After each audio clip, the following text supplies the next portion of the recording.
Ultimamente eu tenho buscado mais um estado chamado estado de fluxo. Seria o flow. O que é o flow? É onde você está perfeitamente alinhado naquilo. Onde a sua autoconsciência, então a consciência das suas próprias preocupações, do seu próprio estado de espírito, das suas próprias emoções naquele momento, simplesmente se esvai. Você não está pensando em você. Você está pensando simplesmente no que você está fazendo. E naquele momento, você é o que você está fazendo. Por isso que sua autoconsciência também se esvai, porque ela está presente na sua atividade e a sua consciência é como se fosse transferida para aquilo. Isso é muito comum em músicos, em cirurgiões, em vendedores, em pessoas que realmente se encontram nas atividades que realizam. E eu busco constantemente me encontrar nas atividades que eu realizo, mas é muito difícil, na verdade. É muito difícil porque nossa ótica está sempre voltada para o dinheiro. Nossa ótica está sempre voltada para isso aqui vai me dar retorno financeiro ou não. Então, por mais que eu busque muito um estado de fluxo, eu estou na realidade buscando um estado de fluxo em algo que vai conseguir me dar um retorno financeiro de alguma maneira. Porque é assim que a sociedade é estruturada hoje, né? E eu não acho, por exemplo, que quem tem depressão na época de hoje está errado. Quem tem ansiedade está errado. Muito pelo contrário. Eu acho que são as pessoas que estão certas. Que é como não sentir-se assim. Como não sentir-se depreciado. Como não sentir-se ansioso na sociedade em que a gente vive hoje. Eu não lembro quem disse, mas estar adaptado a uma sociedade doente não é sinal de saúde. Quanto mais esforço você coloca para tentar se adaptar a essa sociedade doente, mais doente você vai ficando. Então, as instituições padecem do mal que elas combatem. E a depressão é um deles. Hoje já é uma realidade que se você tem um mal, se tem algo acontecendo com você, se tem algum transtorno que está rolando, ou uma depressão, uma tristeza, que você tome um remédio e volte a trabalhar no dia seguinte. Em qualquer outro órgão que a gente fala, então, se eu vou num cardiologista e meu colesterol tá alto, se eu tô desenvolvendo uma hipertensão, fala-se que vamos tentar melhorar os seus hábitos aí, vamos tentar parar de comer fritura ou reduzir o nível de gordura, e caso isso não funcione, a gente introduz uma medicação para controlar. E o cérebro? Por que a gente não faz a mesma coisa com o cérebro? Por que a gente não receita hábitos para que você controle ou trate seus... Não dá para dizer que o culpado disso não é o capitalismo, porque é. Não necessariamente o capitalismo como sistema, mas uma sociedade que coloca a produtividade acima de tudo e utiliza da fragilidade do indivíduo para tentar vender soluções para problemas que não existem ou problemas que não têm solução. O ser humano, ele vive da insatisfação. Nós somos movidos pela insatisfação, movidos pela falta. Quando você aceita que essa falta nunca vai ser preenchida, independente do que você faça, faz mais sentido para você buscar coisas mais significativas do que tentar tamponar essa falta de maneira rápida, de maneira fácil, entende? E eu acho que o ser humano educado dessa maneira cai menos por essas armadilhas de ganhar dinheiro fácil e você vai ser feliz se você estiver em alta performance, se você tiver liberdade financeira e liberdade geográfica e a mulher dos seus sonhos e o carro dos seus sonhos. O ser humano sobrevive da falta, a gente precisa dela para se mover. E nossos ancestrais que chegaram até aqui, a gente chegou até aqui porque nossos ancestrais sentiram que faltava alguma coisa e decidiram construir algo a mais. Mas geralmente coisas mais significativas, coisas um pouco mais profundas, né? Que tipo de legado eu quero deixar, o que eu quero construir na sociedade de maneira geral. Mas a verdade é que eu acho que estar depressivo hoje é normal. É normal ser depressivo na sociedade que a gente vive hoje, com a forma que as coisas acontecem, com hiperestímulos, com a comparação que a gente é estimulado a realizar o tempo inteiro. Você medir sua própria vida com a régua que não é sua, com uma régua do outro. Então, segunda-feira, meio-dia, existe alguém que já fez milhares de coisas a mais que você. Se isso te causa angústia, é porque você está medindo a sua vida com uma régua que não é sua, com uma régua do outro.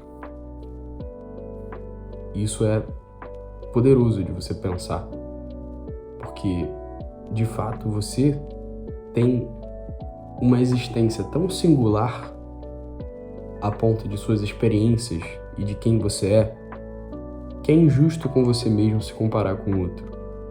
Com certeza tem coisas na sua vida que esse outro que você se compara teria inveja, mas você é incapaz de enxergar isso.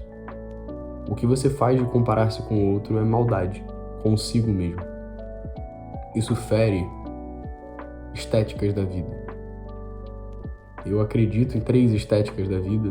Na verdade, eu vi isso num podcast com o Paulo Teston. Foi um podcast muito bom, inclusive eu recomendo a todos que assistam, porque é excelente.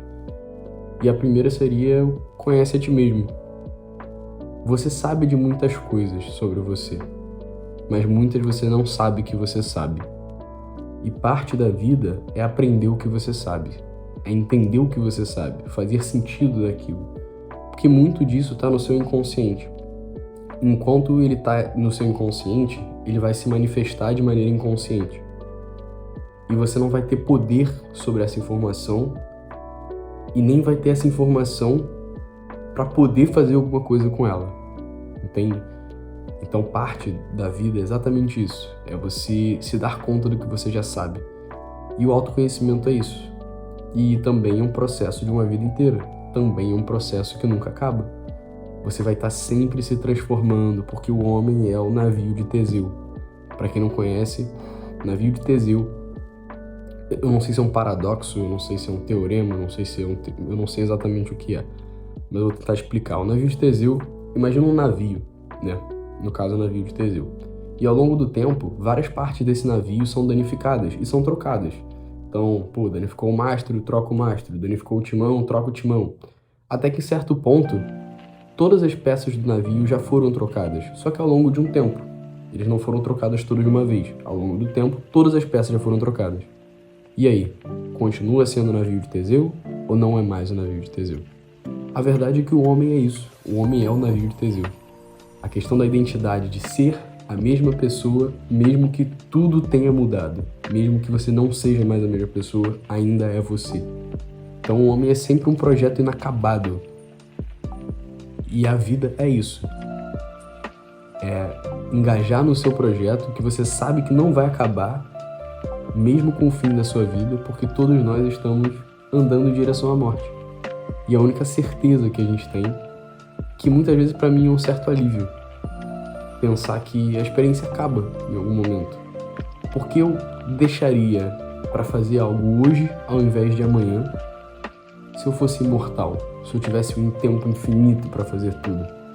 A morte é o tempero da vida, é o que dá essa graça, essa emoção, é o que dá esse respiro. É o que realmente faz diferença. Sem ela, nada teria muito sentido. A vida não teria sentido sem a morte. Seria só uma existência infinita de possibilidades infinitas. Por mais que existam possibilidades infinitas para o que podemos fazer em vida, a gente tem que escolher quais coisas a gente vai realizar. E nisso está o poder de escolha. São infinitas coisas, mas o que eu vou escolher fazer? Entende? Eu acho que hoje a gente vive na melhor e na pior sociedade que já existiu, em vários sentidos diferentes, mas a gente passa por uma grande crise de saúde mental no momento, e eu acho que algumas filosofias antigas vão começar a voltar agora para tentar embasar a nossa vida, que perdeu muito sentido. E ela perdeu muito sentido por fim de várias tradições que o ser humano tinha e atribuía sentido para a vida do ser humano eram as tradições.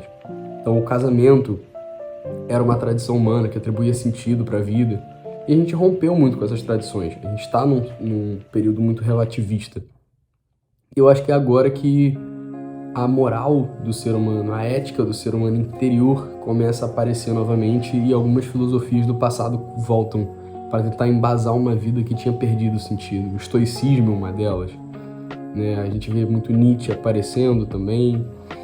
Niilismo é uma armadilha que muita gente cai, muita gente tenta sair também. Então a gente vai vendo isso, né? Esses movimentos de filosofias antigas voltando para tentar embasar a vida atual. Porque, sinceramente, é difícil viver, é difícil estar vivo. Não é fácil, não é fácil. Muitas pessoas trabalham suas existências em anestesiar-se e eu não julgo elas por isso, porque existir de fato é doloroso, de maneira geral.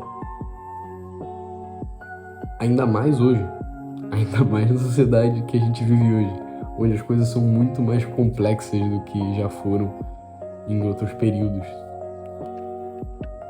Mas o meu estado de flow pra mim é esse.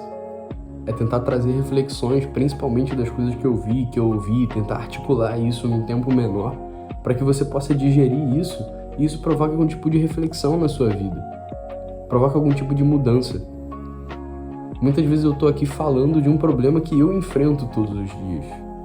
Que você enfrenta, mas eu também enfrento. E eu tô tentando elaborar esse problema pra mim, mas também pra você. Porque se esse problema foi elaborado para você também, você entender esse problema tanto quanto eu, aí a gente está trabalhando junto. Porque eu entendi e eu te expliquei. A partir desse momento, os dois estão buscando uma solução. E se eu achar uma solução, pode ter certeza que eu vou vir aqui compartilhar com você. E eu espero que se você achar uma solução, você venha aqui e compartilhe comigo. Porque é uma busca mútua, sabe? Todos passamos por esse problema. E pode ser que a minha solução não funcione para você e a sua não funcione para mim, mas eu te garanto que eu vou testar. Se você me der uma solução, porque eu tô falando aqui. Entende? Mas é mais a questão da reflexão mesmo. Eu perco muito tempo nisso, nesse pensar. E eu acho que muitas pessoas perdem pouco tempo nisso, nesse pensar. Então, entender uma reflexão pode ser o que alguém que está mais acostumado a fazer do que pensar precise para realizar, precise para colocar alguma coisa em prática, muitas vezes testar algo que eu não conseguiria, por exemplo, e aí buscar uma solução. A gente precisa dos outros, a gente não pode achar que a gente pode resolver tudo sozinho. Existem pessoas com temperamentos diferentes, com personalidades diferentes e sem o outro a gente não existe, na verdade. O nosso trabalho interior, né, de autoconhecimento, de autodesenvolvimento, ele é, querendo ou não, algo altruísta, porque ele se mostra no encontro com o outro. Ele aparece no encontro com o outro.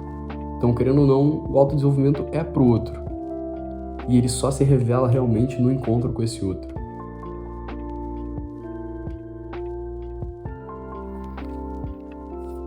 Então, para finalizar esse vídeo, eu queria falar isso. Busque estados de flow. Estados em que você está realizando um esforço que parece que não é um esforço, em que a sua autoconsciência some naquele momento e aquela tarefa para você simplesmente se torna a única realidade que existe. E não se culpe se você estiver se sentindo depressivo, não se culpe se você estiver se sentindo ansioso, porque possivelmente você é o cara que está certo, você é a pessoa que está certa. E a maior parte das pessoas estão erradas, conseguindo conviver calmamente com tudo que está acontecendo na sociedade, e numa parte das vezes se anestesiando com o uso de substâncias ou com hábitos destrutivos. Você não está errado, não se culpe por isso. Claro, busque ajuda de alguma maneira, tente melhorar, busque hábitos que controlem seus sintomas, mas você não está errado. A sociedade tá errada, a sociedade está errada. Então se você está se sentindo mal numa sociedade errada, você está certo. E é mais ou menos essa a mensagem do vídeo. E algumas coisas podem te ajudar, como me ajudaram também. Então a filosofia me ajuda bastante, a filosofia estoica, buscar conhecimento, ter como motivação para me entender mais sobre mim mesmo e logo entender mais também sobre a sociedade, sobre como as coisas funcionam. E tente viver uma vida significativa. Não esqueça que você é mortal, não esqueça por um momento que você vai morrer, vai todo mundo morrer. E ninguém vai lembrar de você e ninguém vai lembrar de mim. Então, isso é um convite, na verdade, para você viver mais a sua vida, para você se colocar em situações de risco, para você viver, sentir-se vivo, lembrar que você está vivo. Então lembre-se, você está vivo. Você não é só alguém que segue regras diárias e que segue comandos. Você está vivo e você tem escolhas para realizar. Então arrisque um pouco mais. Vá em frente, faça o que você gostaria de fazer. Fala com aquela menina que você tem vergonha de falar. Pede aquilo que você não pediria normalmente. Muitas coisas na vida é só a gente pedir. E a gente não pede por medo do que os outros vão pensar, ou medo de ser rejeitado de alguma maneira. Mas a realidade é que só assim você vai conseguir expandir a sua realidade. Só assim você vai conseguir, por exemplo, se dessensibilizar à rejeição. A única forma de você aprender a lidar com a rejeição é ser rejeitado. E a partir do momento que você for rejeitado e você perceber que você não morre por causa disso, você perceber que ser rejeitado é só mais uma situação da vida, você vai ter menos medo disso acontecer. E aí você vai buscar mais coisas pra você, porque quando o seu medo de ser rejeitado desaparece, o sim parece muito mais legal do que ele parecia antes. E é isso. Esse é o meu estado de flow. Até a próxima.